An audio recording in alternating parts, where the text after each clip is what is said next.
prosesnya agak lama 3 bulan. Oh, 3 bulan. Tapi manfaatnya ini bisa untuk keramas, bisa untuk cuci piring, bisa untuk melancarkan WC mampet. Saya memberikan aspirasi di banyak dusun kalau di Desa Jati ini. Jadi alhamdulillah hampir tiap tahun giliran.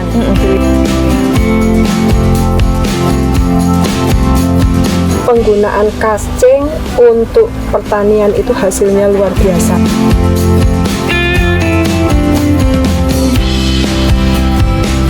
Saya berharap semakin banyak pemuda milenial yang tertarik di dunia pertanian. Karena kalau dipelajari benar dengan bioteknologi, ilmu yang kekinian lah Mbak, untuk pertanian, saya yakin dunia pertanian itu salah satu pekerjaan yang menjanjikan.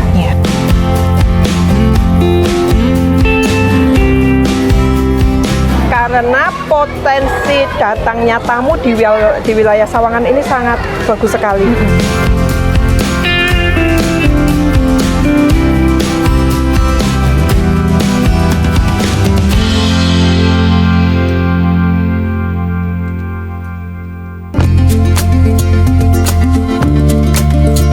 Dikelilingi oleh 5 gunung megah, Merapi, Merbabu, Sumbing, Telomoyo, dan Menoreh. Kabupaten Magelang berdiri sebagai tanah yang subur dan penuh berkah. Kabupaten ini menjadi rumah bagi salah satu keajaiban dunia, Candi Borobudur. Warisan budaya Wangsa Syailendra dari abad ke-9 ini bukan sekadar magnet pariwisata budaya, melainkan simbol harmoni dan spiritualitas yang terus hidup hingga kini.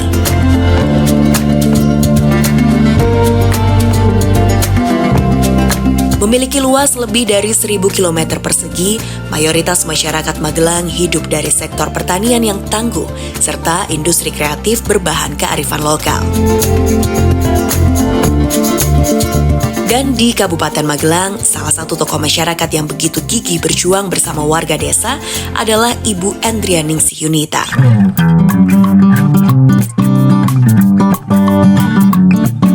Menjadi penyambung lidah rakyat bukan sekadar jabatan, melainkan sebuah amanah dan panggilan hati. Prinsip inilah yang terus dipegang teguh oleh Ibu Endrianingsih Yunita. Lahir dengan semangat pengabdian yang kuat, wanita yang akrab disapa Mbak Endri ini meniti karir politiknya dengan komitmen penuh. Kader Partai Demokrasi Indonesia Perjuangan ini berhasil memperoleh kepercayaan masyarakat untuk mengawal aspirasi mereka di tingkat provinsi melalui Dapil Jateng 8, yakni meliputi Kabupaten Magelang, Kota Magelang, dan Kabupaten Boyolali. Selamat pagi pemirsa, Proaktif hadir kembali untuk Anda bersama saya Septiana Devi. Hari ini saya sedang berada di Magelang ya untuk bertemu dengan anggota Komisi B DPRD Provinsi Jawa Tengah, Ibu Endrianingsih Yunita HSP. Nah, hari ini saya bersama dengan Bu Endri akan mengulik lebih jauh tentang ketertarikan Bu Endri di bidang pertanian. Banyak keseruan yang akan kita lakukan hari ini. Pastikan Anda tetap bersama kami hanya di Proaktif. Selama berkiprah di Gedung Berlian, Ibu Endrianingsih dikenal sangat vokal dalam menyuarakan isu-isu krusial, mulai dari pemberdayaan ekonomi masyarakat desa, penguatan UMKM, hingga isu pertanian yang merata di daerah pemilihannya. Kehadirannya di tengah masyarakat bukan hanya saat pemilu, melainkan konsisten hampir setiap minggu belusukan ke desa-desa. Dan dalam episode Proaktif kali ini, kita pun mendapat kesempatan untuk melihat lebih dekat kegiatan beliau saat berada di Kabupaten Magelang. Bu Endri, selamat pagi. Selamat pagi Mbak Devi. Sedang sibuk Kapan? sekali, Ibu. Ya, ini sama bapak-bapak sama ibu-ibu ini lagi milah sampah, Mbak. Oh, memilah sampah. Jadi, Ini habis nyapu di halaman, terus kita kan dapat sampah macam-macam nih. Yang di dapur juga kita bawa ke sini. Iya. Kita pilah. Ada 2 kategori sampah. Satu, sampah anorganik yang tidak bisa terurai. Yang satu lagi adalah jenis sampah organik. ini sisa dapur semua. Oke. Termasuk nasi basi. Nah, ini sisa-sisa makanan ya. Iya, jadi problem kan Iya, sekarang. food waste ya, Bu. Iya. Terus di Jakarta sekarang sampai mewajibkan setiap warga masyarakatnya harus memilah sampah. Kalau tidak dipilah tidak diambil oleh Dinas Lingkungan Hidup. Nah, mari kita belajar bareng. Oke, jadi ini berangkat dari rumah karena kalau dipilah-pilah ternyata banyak juga ya sampah-sampah kita, ada sampah organik dan juga sampah anorganik. Iya, Nah, betul. ini juga jadi salah satu fokus Bu Endri juga karena sampah-sampah ini tidak hanya berhenti di sini saja, Betul. diolah lagi ya Ibu ya. Diolah jadi bermacam-macam. Bermacam-macam. Nah, banyak macamnya pemirsa. Hari ini kita belajar bareng sama Bu Endri. Nah, untuk tahapan yang pertama, ini kita bisa memilih sampah yang mana dulu nih Bu, yang lebih gampang, yang cepet diolahnya. Ya, yang sudah lebih familiar adalah kalau sampah organiknya itu bersih, sisa buah dan sayur kita olah menjadi ekoenzim. Oke. Ini kita punya stok banyak. Wow. Nah, ini ya. Berember-ember Ini ya. berember-ember. Dan kita bagikan kepada teman-teman. Ini contohnya. Nah, aromanya enak banget. Tergantung bahan yang digunakan. Kalau bahannya banyak jeruknya, aromanya jeruk. iya. Wes pokoknya sesuai dengan bahan bakunya. Ini menggunakan sampah kulit buah atau sisa sayur tapi yang segar, bukan sayur yang sudah dimasak ya. Batang kangkung, batang bayam, nah ini jadinya ini. Ini prosesnya agak lama 3 bulan. Oh, 3 bulan. Tapi manfaatnya ini bisa untuk ramas, bisa untuk cuci piring, bisa untuk melancarkan WC mampet, bisa untuk ngepel, bisa untuk ngerendam sayuran biar unsur kimianya lepas. Nah, jadi dimasak lebih sehat. Oke. Fungsinya banyak. Nanti Mbak Devi kalau mau minta silahkan. Ini tidak boleh dijual. Oh, tidak boleh dijual. Dibagikan secara gratis. Oh, Gitu. oke. Kalau sudah dibikin turunannya, misalnya sabun mandi, baru boleh dijual sabun mandinya. Iya. Kalau yang masih bentuknya asli kayak gini nggak boleh dijual. Oh. Jadi di rumah kami ini urusan sampah sudah selesai. Wah, sudah. Kami tidak ada. sudah tidak pernah buang lagi ke TPA atau ke TPS 3R. Oke. Semua organik kita kelola. Kemudian kalau yang anorganik tadi seperti botol air mineral, kertas-kertas diambil, mbok rosok lah namanya kalau di Iya. sini, ditimbang kemudian dibeli oleh mereka. Oke, itu juga menghasilkan cuan lagi kalau itu Iya, ya yang walaupun anorganik ya. nominalnya tidak besar, Iya. tapi kan kita ikut menyelamatkan bumi. Betul, ya kan? betul. Kalau TPA-nya semakin penuh, kayak yang di Batan Gebang, Iya. tingginya berapa? 40 meter. Betul. Ngeri Dan kan, itu Mbak? membahayakan warga sekitar ya. Oke, Terus, nah. ini sampah dari halaman. Nyapu tadi pagi, kita dapat sampah dedaunan. Untuk apa ini? Ya, kita olah agar jadi seperti ini. Percaya nggak, Mbak Devi? Ini jadi ini. Dari yang sebanyak ini jadi yang jadi remahan ya Bu ya, Remahan lebih seperti halus, ini. halus ya. Gimana caranya? Ya, Mas minta dibantu, Mas. Jadi semua sampah organik, ya, masukkan ke sini, Mbak. Oke. Pokoknya yang tidak dimasukkan yang anorganik, plastik-plastik, kertas-kertas, styrofoam, ya, nggak boleh masuk ke sini. Masukin Oke. sini semua, Mas Wahid. Jadi ini ada daun-daun, Sisa yang dapur, ya. dapur juga. Ini kan sawi yang luar kan, Ya. tua-tua gini kan, termasuk cangkang telur. cangkang telur. Oh, ini kotorannya. Kotorannya itu, Oke, ya, kita kotorannya. ambil. Nah, taruh aja. Oh. Sebenarnya komposisinya kalau berat sampahnya 1 kuintal misal, kita hanya butuh kotoran ini 3 kilo. Oh, tidak terlalu banyak. Tapi lebih banyak boleh. Oke. Nggak, ini hanya minimalnya saja. Setiap 1 kuintal sampah organik dicampurkan seperti ini, prosesnya menjadi lebih cepat. Tapi kalau ini hanya didiamkan tanpa dibasahi, kan kelamaan nih prosesnya. Nah, selanjutnya tadi kita sudah ngomong tentang ekoenzim. Salah satu manfaat ekoenzim juga digunakan untuk mempercepat kembali proses ini. Bu Endri, ini luar biasa sekali hari ini ilmunya, tapi kita belum cukup sampai sini karena Iya. nanti bakal lanjut lagi bersama Bu Lanjut Endri lagi. ya. Tetaplah Iya. bersama kami pemirsa dalam Proaktif.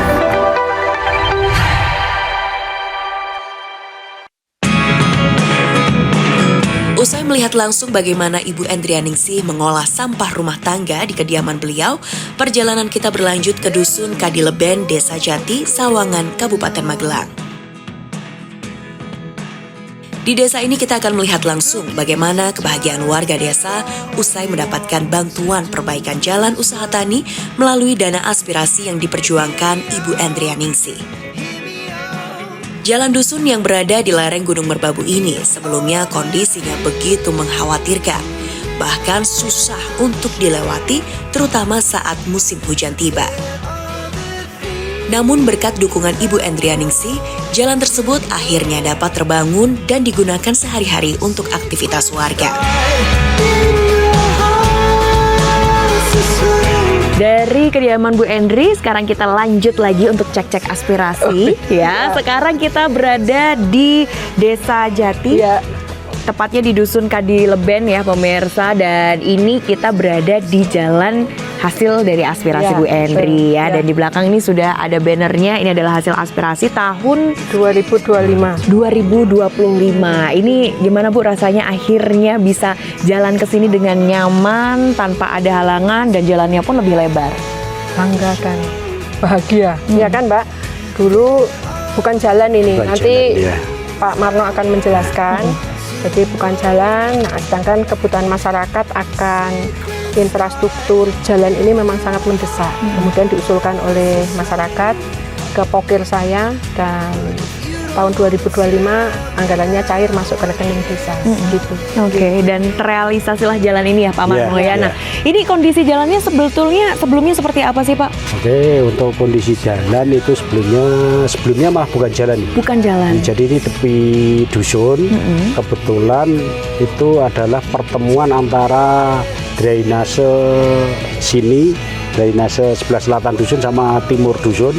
Itu yang akhirnya di situ untuk timbunan sampah waktu itu. Oke. Terus karena di dusun sini tidak ada jalan rayanya satu-satunya yang tepi tadi yang tadi itu, terus kami di dusun melaksanakan musyawarah untuk membuat jalan tembus sekaligus untuk jalan usaha tani. Itu jadi fungsinya selain jalan tembus adalah jalan usaha tani yang intinya itu untuk mempermudah akses jalan. Jadi misalnya pas di tengah di dusun ada acara, itu kadang-kadang Nggak ada jalan nggak ada lain. jalan lain, akhirnya arus transportasi jadi mandek. Jadi itu warga sangat terganggu. Akhirnya berdasarkan musyawarah dusun, itu kami mengusulkan kegiatan ini melalui Ibu Indri, melalui aspirasi Ibu Indri. Oke, jadi ini berarti totalnya berapa panjangnya Pak? Panjangnya kalau total panjang itu kebetulan ada prasasti di sini. Oh ya? Ya, itu untuk pavingisasinya itu 2.100 meter kali rata-rata. Itu untuk 1,85 itu rata-rata lebar rata-rata. Jadi ini luar biasa apresiasi dari masyarakat Bu ya. Iya. Ucapan terima kasih juga untuk Bu Endri. Sama-sama. Iya, karena ini luar biasa memudahkan sekali ya. Oke. Di desa ini tidak hanya di dusun sini, Mbak. Jadi saya memberikan aspirasi di banyak dusun kalau di Desa Jati ini. Oke. Jadi alhamdulillah hampir tiap tahun giliran dusun itu kita perhatikan. Usai di Dusun Kadi Leben, perjalanan kita bersama Ibu Endrianingsih berlanjut bertemu ke KUB Usaha Tani masih di Desa Jati, Kabupaten Magelang. Kelompok usaha tani yang bergerak di pengolahan kompos cacing atau bekas cacing ini, khusus kotoran sapi milik warga desa yang biasanya tidak berharga, berhasil diolah menjadi pupuk kompos organik. Masih di Desa Jati pemirsa, kita masih bersama dengan Bu Endri, diajak ke satu tempat, ini tempat yang baru buat saya. Karena di belakang ini gundukan kompos ya Bu Endri ya. Kalau tadi dalam skala rumahan di rumahnya Bu Endri, ini skala yang cukup besar. Dan kita juga bersama dengan Mas Al dari KUB Cahaya Tani ya. Oke, Bu Endri, ini apakah juga salah satu yang Bu Endri bimbing dari awal atau kerjasama atau seperti apa sih sampai akhirnya mengenal kelompok usaha bersama tani ini? Saya tidak membimbing. Saya juga kenal Mas Al belum lama. Tapi saya dulu juga peternak cacing untuk memproduksi cacing seperti ini. Saya kemudian berhenti karena karena waktu. Saya tidak punya cukup waktu. Nah, dari saya dulu memproses bahan organik menjadi cacing dan sudah kita buktikan bahwa penggunaan kascing untuk pertanian itu hasilnya luar biasa. Jadi kalau kita tadi belajar kompos, Iya. kompos dan kascing itu dua hal yang beda, walaupun sama-sama untuk tanaman. Kalau unsur haranya, nutrisinya ini jagonya, Oh, oke. kascing ini jagonya. Kalau kompos itu untuk menambah volume tanah. Jadi misalnya tanah di lahan tipis, nah kita taruh kompos dalam jumlah banyak, itu akan meningkatkan ketebalan tanah. Tapi kalau untuk unsur haranya, kompos itu melepasnya prosesnya lebih lama. Karena kalau kita lihat kompos itu biasanya walaupun sudah didiamkan sampai 2 bulan, 3 bulan, ukurannya itu masih besar-besar, masih kasar, ya Mas ya. iya. Tapi kalau ini halus Mbak, nanti kita lihat kascing yang sudah siap dijual, Mas Al. Oke. Gitu. Oke, baik. Nah, mungkin Mas Al boleh menjelaskan kascing itu apa sih, Mas? Dan ini bagaimana juga cara agar membudidayakan atau mengembangbiakan cacing-cacing yang ada di dalam sini? Prosesnya itu paling sederhana karena kita hanya kotoran ditebar, kotoran yang baru ditebar, terus dikasih cacing atasnya, terus disiram, sudah kita tunggu. Setelah itu kita balik setiap 1 minggu atau 10 hari sekali. Nah, biasanya sini sebelum diayak atau pemanenan itu 3 kali pembalian, dan pembalian terakhir tidak disiram. Setelah itu diayak, sudah selesai. Seperti itu. Ya. Oke, lebih singkat waktunya dibandingkan membuat kompos yang biasa tadi ya. Iya, kita Wah, juga. luar biasa. Ibu, ini anak muda, ini kan petani milenial ya. Ini juga di sini banyak-banyak anak muda gitu yang Iya. sangat-sangat potensial, terlebih juga dari sisi ekonomi. Bagaimana Bu Endri melihatnya, juga pasti bangga ya, warga Magelang nih Bu. Maka kenapa hari ini kita liputannya ke sini? Iya. Nah, saya pengen memberi support kepada Mas Al dan teman-teman agar pupuk produksi Njati ini lebih terkenal. Iya. Karena kualitasnya sudah tidak perlu diragukan lagi. Iya. Jadi kebutuhannya tiap meter persegi lahan itu kalau pakai casting jauh lebih irit. Itu lebih irit karena memang nutrisinya yang sangat bagus. Dan itu terbukti lah. Saya tidak hanya sekedar teori, tapi memang sudah terbukti. Oke. Makanya saya berharap kalau nanti semakin banyak yang tahu dan semakin banyak permintaan, warga sekitar yang punya hewan peliharaan, kalau ini yang dipakai kotoran sapi. Nah, itu nanti bisa diolah semua dengan menggunakan proses ini cacing ya. Berarti dampaknya nanti ke lahan. Hasil tanaman masyarakat pasti lebih bagus. Lebih bagus karena lebih kembali lagi ini adalah organik semuanya. Kalau nggak diproses, tanamannya malah rusak. Iya, Mbak. Karena di Iya, situ betul. masih banyak jamur, masih Iya. banyak bakteri. Kalau tidak diproses penguraian seperti ini. Oke, jadi ini adalah salah satu cara agar tanaman kembali tumbuh subur ya, dan ini juga ternyata marketnya sudah luar biasa. Iya. Kita bantu pasarkan juga melalui tayangan ini bersama dengan Bu Endri ya. Baik, terima kasih Mas Al. Siapa sangka dengan memanfaatkan cacing, gundukan kotoran sapi berhasil diolah menjadi pupuk kompos bernilai tinggi hingga memiliki omset puluhan juta rupiah. Iya, kita masih di tempat yang sama tapi agak naik sedikit karena ini adalah kotoran-kotoran yang masih basah. Kalau tadi yang sudah jadinya ya, Bu ya. Dan ini ada yang sudah siap kirim Betul. di dalam ini. Iya. Oke. Sini Mas. Iya, silahkan Mas Al. Kita bersama Mas Al juga ya. Nah, bersama juga dengan Pak Lurah Desa Jati, Pak Anto. Ini luar biasa. Ini masyarakat pemudanya, pemuda-pemudi desanya luar biasa produktif ya Bapak ya. Ini bagaimana? Memang apakah dorongan dari Pak Anto sebagai kepala desa atau seperti apa? Sebenarnya awalnya ini kan dari teman-teman ini kan mendirikan sebuah kelompok usaha berlima mereka. Kemudian backgroundnya macam-macam. Ada yang petani, ada yang buruh, ada yang guru. Mereka berkelompok dengan keprihatinan kotoran ternak sering dipakai secara mentah. Padahal itu kan tidak baik. Nah, kemudian bekerja sama dengan Gapoktan. Kemudian dari teman-teman Gapoktan, kemudian atas bimbingan dari penyuluh pertanian kecamatan BPPK, kemudian mereka membuat ini. Oh. Casting namanya. Casting. Ya. Ibu ini luar biasa, Pak Lurahnya ternyata sangat-sangat mendukung potensi warga, mewadahi, termasuk ini juga mendorong dengan pelatihan-pelatihan ya. Ini patut disupport penuh Pak Lurah ini, Bu. Harus itu. Selalu dapat dukungan ya dari Bu Endri ya. Selalu ada ide-ide dan inovasi.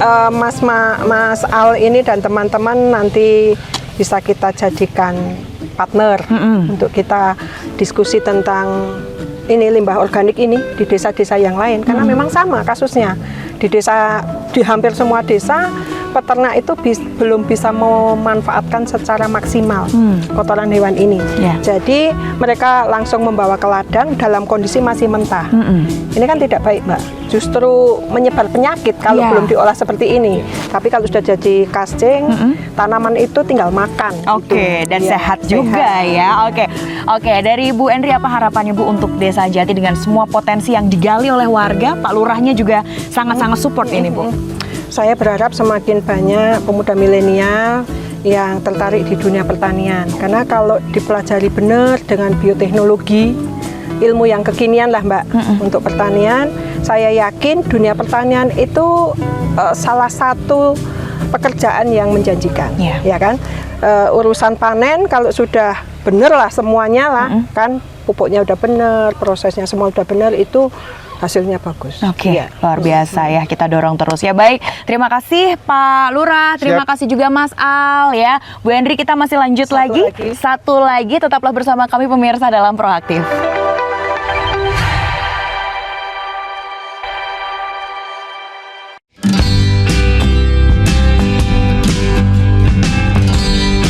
Perjalanan kita bersama Ibu Endrianingsih Yunita masih berlanjut ke Desa Sawangan, Kabupaten Magelang untuk melihat langsung keramaian Sendang Supotaruno. Sendang Supotaruno yang juga dikenal sebagai Sendang Mudal adalah destinasi wisata mata air alami populer di Kecamatan Sawangan, Kabupaten Magelang, Jawa Tengah. Tempat ini menawarkan kolam pemandian dengan air yang sangat jernih dan segar, dikelilingi oleh pemandangan sawah dan pedesaan yang mempesona.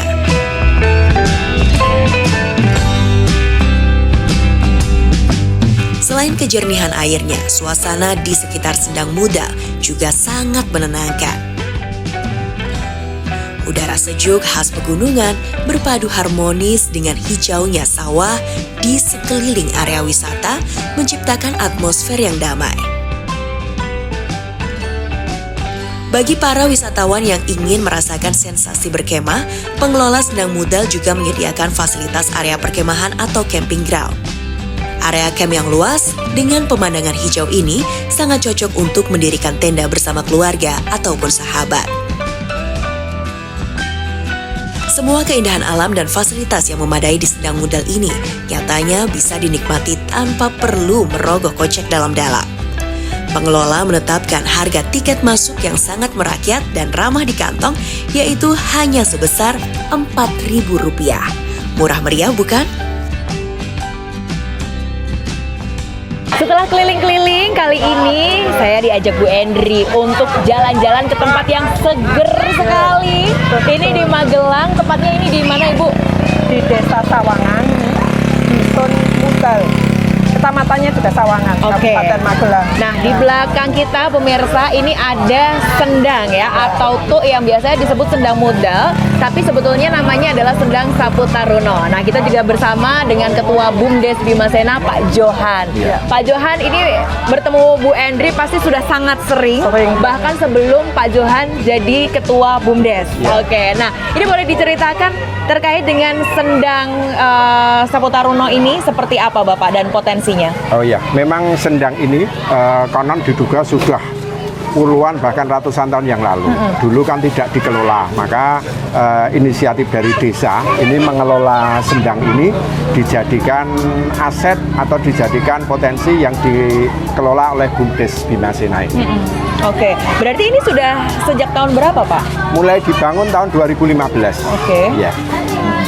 Terus mulai saat itu dikelola, bahkan ini kan airnya juga tidak sebatas untuk wisata, tapi juga untuk memenuhi kebutuhan air bersih di beberapa kelompok pengguna mata air di sebelah sebelah barat, sebelah bawahnya dari Desa Sawangan ini. Oh, Bu Endri katanya sakti, Bu. Karena bisa membaca potensi yang ada di Sendang ini. Ini apakah memang Bu Endri melihat potensi yang cukup luar biasa dari sektor ekonomi, pariwisata dari Sendang ini, Bu Endri? Saya itu selalu kagum dengan wilayah Sawangan, Mbak. Dari desa paling bawah sampai desa paling atas itu semua punya potensi. Nah, salah satunya kalau desa Sawangan ya ini. Ya. Di desa-desa yang lain juga saya perhatikan. Karena potensi datangnya tamu di wilayah Sawangan ini sangat bagus sekali. Keuntungan yang lain, ini masyarakat bisa jualan di sini. Ya kan, Ada Pak? UMKM ya. Beberapa UMKM yang menyiapkan makanan dan minuman untuk tamu yang pada berenang. Ya, oke, baik. Ibu terima kasih. Hari ini saya sudah diajak komplit sekali ya, berangkat dari rumah, diajarin untuk bikin kompos ya. Kemudian tadi juga kita sudah bertemu dengan masyarakat desa di mana ada pengembangan casting juga, ada aspirasi dari Bu Endri juga, dan ditutup dengan yang seger-seger di Senang Mudal ini ya. Komplit sekali. Terima kasih Bu Endri untuk hari ini yang luar biasa. Semoga potensi-potensi lain dari Magelang ini terus tumbuh dan berkembang sehingga masyarakatnya maju juga. Pak John juga terima kasih untuk waktunya hari ini, kesempatannya ngobrol-ngobrol. Semoga ketika kita datang lagi bersama Bu Endri next ke depannya sudah banyak lagi, lebih komplit lagi fasilitasnya ya. Sudah bundling ya. Iya. Dan demikian pemirsa, kebersamaan saya hari ini bersama dengan anggota Komisi B DPRD Provinsi Jawa Tengah, Ibu Endrianingsih Yunita SP. Sekarang waktunya kita coba dulu ya segernya air yang ada di sini. Untuk Anda yang penasaran, silahkan datang langsung ke Sendang Mudal atau Sendang Supotaruno. Supotaruno, tepatnya di Sawangan, Kabupaten Magelang, Jawa Tengah. Saya Septiana Devi undur diri, sampai jumpa.